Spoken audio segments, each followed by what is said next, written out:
오늘 말씀의 제목은 하나님이 보이시도록 내건 붉은 줄, 하나님이 보시도록 내건 붉은 줄입니다. 의학계에서 하는 말이 있다고 합니다. 약과 독은 약만 다를 뿐이다, 이런 말이 있다고 합니다. 분명히 약을 먹으면 생명을 살릴 수 있는데 거기에 약을 더하게 되면 독이 된다는 거죠. 그래서 우리가 이제 고민을 해야 되는데, 어떤 약이 있는데 그 약에는 양면성이 있어서 내가 이것을 선택해서 먹게 되면 혹시 잘못 선택한 것이라면 독이 돼서 죽을 수도 있는데, 그래도 병이 낫기 위해서 약을 먹을 것인가, 아니면은 병이 안 나도 좋으니까 자칫하면 독이 돼서 죽을 수 있으니 이 약을 안 먹을 것인가 결정을 해야 된다는 이야기죠. 우리 삶에도 이런 양면적인 일들이 참 많이 있는 것 같습니다. 우리의 지혜, 우리의 지식, 우리의 어떤 의지적인 것, 이런 것들을 잘하면 좋은데 이것이 과하게 되면 결국은 독성이 나오게 된다는 거죠. 여러분들은 우리의 살아가는 데 있어서 양면적인 일들이 많을 텐데 그때 선택을 어떻게 하시나요? 선택하는 데 있어서 나름대로 원칙 같은 게 있으신지 모르겠습니다. 오늘 본문에 기생 라합이 나오는데 이 기생 라합도 양면성이 있는 것을 만나게 됩니다. 그것을 만날 때 어떤 처리를 하게 되는데, 본문에 나와 있는 기생이 맞닥뜨린 이 양면성 있는 것이 무엇이고, 그리고 그 가운데서 기생은 어떻게 했는지를 본문을 통해서 보겠습니다.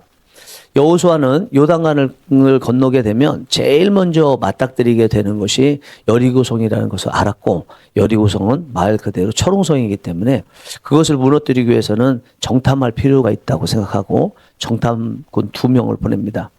이 정탐꾼 2명은 여리고 성벽 위에 집을 짓고 살고 있었던 기생 라합에게 가서 정탐하고 머물고 이러기를 며칠을 한 것 같습니다. 이렇게 정탐꾼이 왔다는 소식이 여리고성 왕에게 들렸어요. 분명히 정탐꾼이 왔다고 그러면 반드시 거쳐야 되는 그 성벽에 살고 있는 기생 라합의 집도 분명히 들렀을 것이니까 기생 라합의 집에 있을 것이라고 생각하고 사람들을 보내죠. 그리고 기생 라합에게 정탐꾼이 있다는 걸 아니까 내놓으라 말을 합니다.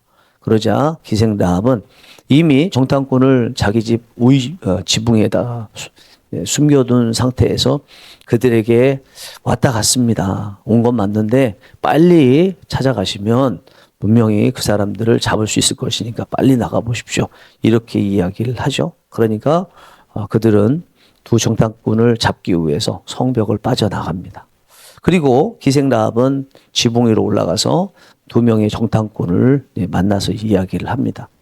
나도 그렇고, 그리고 우리 여리고성에 있는 사람들은 대부분 하나님께서 홍해 사건과 바산왕 아모리 왕 시온에게 했던 하나님의 그 역사를 알고, 분명히 우리 여리고성에도 이스라엘이 올 것이고 하나님께서 우리 여리고성도 다 무너뜨릴 것을 우리가 알고 있어서 지금 두려워하고 있습니다. 내가 여러분들의 생명을 구원해 준 것처럼 여러분들도 나중에 우리 여리고성을 점령할 때 나와 그리고 가족들은 좀 살려주세요. 그리고 살려주겠다는 증표를 내주세요. 하나님 앞에서 언약한다면 그것을 증표로 여기겠습니다, 이렇게 말을 합니다. 그러자 정탐꾼들은 그렇게 하겠다고 말을 하죠. 이제 정탐꾼들이 빠져나가야 되게 생겼습니다. 빠져나가기 위해서 기생 라합이 자기의 창문에 붉은 줄을 맨 것을 달고 내려가도록 나가도록 만들죠. 그런데 이 정탐꾼들이 기생 라합의 창문에 매단 붉은 줄을 잡고 내려가려고 하기 위해서 붉은 줄을 보니까 뭔가 하나 생각이 떠올랐습니다. 그러면 증표를 주겠소. 이 붉은 줄을 당신의 집 창문에 매달게 되면 나중에 우리가 와서 점령할 때에 이 붉은 줄이 달려있는 이 집이 당신과 가족들이 있는 집으로 알고 여기는 점령하지 않고 내버려 두겠소, 이렇게 증표로 삼는다고 이야기합니다. 그러자 기생 라합은 그 말을 받아들이고 그들을 붉은 줄에 해서 밖으로 나가게 하고, 그리고 붉은 줄을 다시 확실하게 매죠. 오늘 본문 말씀 중에서 18절 21절을 보겠습니다. 우리가 이 땅에 들어올 때에 우리를 달아내린 창문에 이 붉은 줄을 매고 네 부모와 형제와 네 아버지의 가족을 다 네 집에 모으라. 라합이 이르되 너희의 말대로 할 것이라 하고 그들을 보내어 가게 하고 붉은 줄을 창문에 매니라. 정탐꾼들은 무사히 여리고성을 빠져나갔습니다. 그리고 본진에 들어갔고요. 약 3주 정도는 지난 것 같아요. 다시 여리고성에 와서 그 여리고성을 무너뜨리게 됐죠. 그리고 무너져서 여리고성 사람들이 다 죽는 가운데서 기생 라합과 그 가족들은 다 살게 되었습니다. 살려준 거죠. 결국은 기생과 그 가족들이 살게 된 것은 이 붉은 줄 때문에 살게 된 것입니다. 붉은 줄을 달았기 때문에 그것으로 인해서 정탐꾼들이 보고 또 여호수아에게 이미 말을 해놨기 때문에 여호수아도 보고 그 붉은 줄이 달려있던 기생 라합의 집에 있는 사람들은 다 살게 된 것입니다.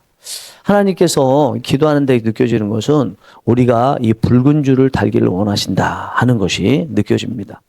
그런데 기생 라합이 살기 위해서 창문에 붉은 줄을 매달았는데 이 붉은 줄이요, 말 그대로 붉은 줄이에요. 만약에 회색도 있을 것이고 검정색도 있을 것이고 아예 뭐 색깔이 잘 드러나지 않는 다른 색깔도 있을 텐데 붉은 줄이에요. 그리고 이것을 잘 보이지 않도록 집 안에다가 살짝 놓는다든지 살짝만 아주 유심히 살피지 않으면 볼 수 없는 곳에 놓으면 좋겠는데 창문에다가 매달았습니다. 물론 성 안에 있는 사람들은 못 보겠지만 이 성이라는 것이 밖으로 나가기도 하고 들어오기도 하는데 밖에 나갔다가 들어온 사람들 또 여리고성에 와본 적은 없지만 무슨 일이 있어서 뭐 장사를 하기 위해서라도 밖에서 오던 사람이 볼 수 있도록 밖에 내버렸다는 말입니다. 그러면 이것은 정탐꾼들이 보기 위해서 매달았던 건데 어떻게 보면 누구나 다 보라고 단 것처럼 이런 형국이 되어버렸습니다. 만약에 여리고성에 누군가가 이 붉은 줄을 달아낸 것을 보았다. 그러면 여리고성 왕에게 정부에 아마 고발할 가능성이 많겠죠. 왜냐하면 정탐꾼이 다녀갔다는 걸 알고 그리고 기생 라합의 집을 통과했다는 걸 이미 알고 있기 때문에 평상시에 없던 이 붉은 줄이 있는 것을 보면 분명히 내통할 것이라고 생각을 하고 조사에 들어가겠죠. 그리고 추궁을 하겠죠. 솔직히 얘기해라, 너 내통했지.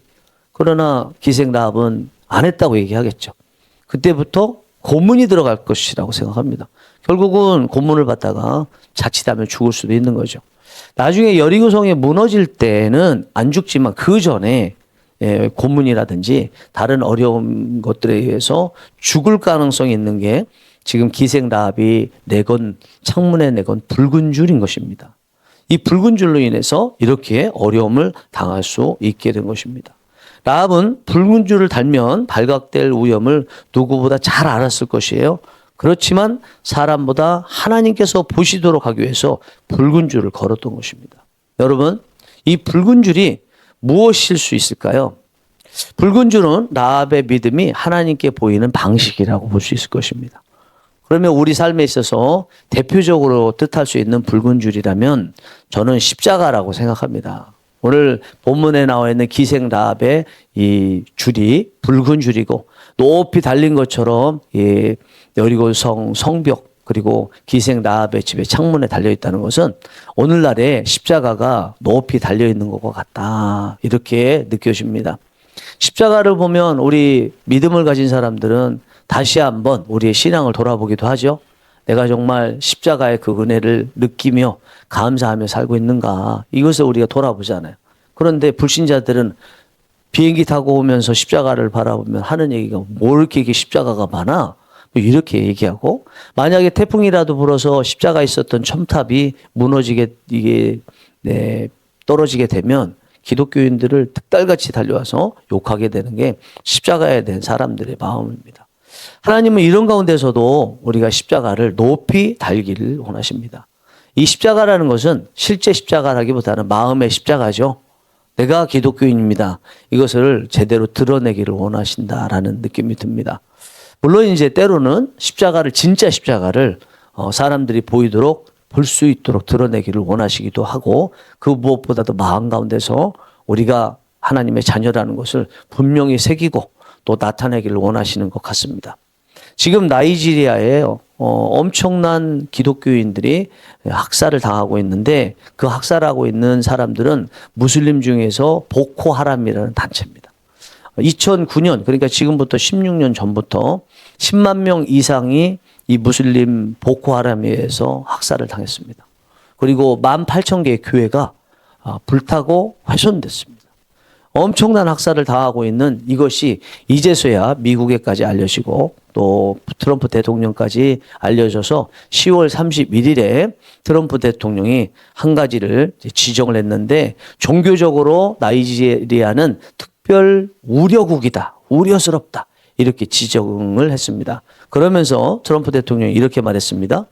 기독교인을 비롯해 특정 집단이 학살당하는 일이 발생하면 어떤 조치가 취해져야 한다. 미국은 전 세계 기독교 인구를 보호할 준비가 되어 있으며 보호할 의지가 있으며 보호할 능력을 갖추고 있다. 이렇게 말했습니다. 이렇게 목숨이 위태로운 가운데서도 나이지리아의 목사님들은요, 성도들과 함께 거리로 나왔어요. 그리고 다 보는 가운데서 총을 쏘고, 그리고 죽창과 같이 성도들을 죽이고 있는 상황 가운데서 하나님을 찬양합니다. 그리고 죽일 테면 죽여라, 그렇게 외치는 모습을 보이고 있습니다. 이들은요, 기생 라합이 붉은 줄을 내걸 때 여리고 정부도 보겠지만 하나님 보시면 되지, 하나님 보여드리기 위해서 나는 이 붉은 줄을 내건다라고 했던 기생 라합과 같이 이 목사님과 나이지리아의 성도님들도 죽일 테면 죽여라, 너희들이 보면 죽이겠지만 그러나 나는 하나님이 보시기 원한다, 이런 가운데서도 하나님을 찬양하는 우리의 모습을 하나님이 보시길 원한다 하는 마음으로 이렇게 죽을 수 있는 위기 가운데서도 거리에 나와서 다 보는 가운데 하나님을 찬양하고 있는 것 같습니다. 사도 바울의 말이 나이지리아에 지금 그대로 나타나고 있다고 볼 수 있습니다. 고린도전서 1장 18절에서 바울은 이렇게 말합니다. 십자가의 도가 멸망하는 자들에게는 미련한 것이요 구원을 받는 우리에게는 하나님의 능력이라. 십자가의 도에는, 십자가에 담긴 의미에는 양면성이 있다는 거죠. 구원을 받는 우리에게는 하나님의 능력이지만 미련한 자에게는요, 바로 멸망하는 자들에게는 미련한 것처럼 느껴진다는 것입니다. 혐오스럽게 느껴진다는 것입니다. 그래서 십자가의 능력을 아는 사람들은 목숨을 잃을 수도 있음에도 불구하고 십자가를 높이 들고 성도임을 당당하게 말하며 밝히며 살죠. 물론 우리의 현실은 나이지리아만큼 그렇게 극단적인 상황은 아닙니다만, 그러나 원리는 똑같죠. 원리는 우리가 하나님께 보이기 위해서 믿음을 드러내는 사람을 하나님께서 기뻐하신다. 이 원리는 똑같습니다. 이 라합의 붉은 줄은 단순히 육신의 생명만을 살리는 것을 의미하는 것이 아니고 우리 영혼의 생명을 살리는 것도 의미하는 것입니다. 이것이 바로 예수 그리스도의 십자가를 예표하는 것이라고 우리는 이 의미상 똑같은 의미를 담고 있기 때문에 느낄 수 있습니다. 예수 그리스도의 십자가를 자랑스럽게 여기고 그 십자가를 마음에 새기고 당당하게 내가 기독교인이다 말하며 사는 사람들, 이런 사람들은 고난은 당한다 할지라도 결국에는 살게 될 것이고, 그리고 주님께서 재림하시는 날 또는 우리 개인적으로 종말을 맞이해서 이 땅을 떠나는 날에 우리가 신랑 되신 예수님을 맞아서 영원한 생명을 얻는 천국에서 살게 될 것입니다. 여러분들은 자칫 잘못하면 동료나 친구들로부터 조롱을 당할 수 있음에도 불구하고 십자가를 내걸듯이 기독교인이라는 것이 밝혀질 수 있도록 살고 계십니까? 함께 식사하는 가운데 기독교인이라고 드러낼 수 있을 만큼 기도하면서 당당하게 사시고 계십니까? 아니면 속으로만 기도했다 그러면 되지, 사람들이 알려지는 거 그거 그러다가 나 조롱당하고 왕따 당하는 거 나 싫습니다 해서 그렇게 기도해야 될 그 자리에서도 보이지 않게만 기도하고 계십니까? 입술로도 기독교인임을 밝히며 살고 계십니까? 밝히고 살고 계신다면 어떤 마음으로 밝히고 사시고 계십니까? 하나님이 보시면 됐지라는 마음이신가요? 만약에 여러분들께서 그렇게 하나님이 보시면 됐지라는 마음을 가지고 밝힐 마음으로 밝히며 사신다면 그 모습을 보시는 하나님은 여러분들을 향해서 어떤 마음을 가지고 계실까요? 마태복음 25장 21절에 나와 있는 것처럼 잘했다, 잘했다, 착하고 충성된 종아. 저는 이렇게 칭찬을 하실 것이라고 생각합니다. 하나님께서 아시면 된 거 아닌가 늘 생각합니다. 저는 어려움이 있을 때마다 단 하나 가장 먼저 생각하는 게 있습니다. 과연 이 상황을 하나님은 아실까 모르실까? 아시지. 하나님이 모르시는 게 세상에 어디 있나? 아시면 됐지. 아시면 됐지. 이제 하나님과의 관계만 혹시 잘못됐다면 그것만 제대로 잡으면 되지. 그 생각을 늘 갖고 이겨내고 소망을 갖는데 그렇습니다. 하나님께서 잘했다 하시면 그것이면 족하다고 생각합니다. 사랑하는 성령 일하시는 교회 성도 여러분, 이 귀한 자리에 잘 오셨고 진심으로 감사하고 사랑하고 축복합니다. 십자가를 드러내시는 거 힘드시죠? 가끔씩 십자가 내릴까? 아니면 십자가 색깔 좀 회색으로 만들어서 내가 좀 올리더라도 내가 올리고 있다는 것을 모를 정도로 좀 만들까? 그런 생각 드시죠? 그러면서도 이내 다시 십자가를 붉은색으로 여전히 그대로 두고 높이 들리면서 지금까지 살고 계시죠. 하나님께서 여러분들의 그 모습을 다 알고 계신 줄 믿습니다. 하나님께서 잘하셨다 생각하시는 줄 믿습니다. 그리고 지금까지 그렇게 하셨던 것처럼 여러분들이 오늘도 그렇게 사실 줄 믿고 축복합니다. 기도하시겠습니다.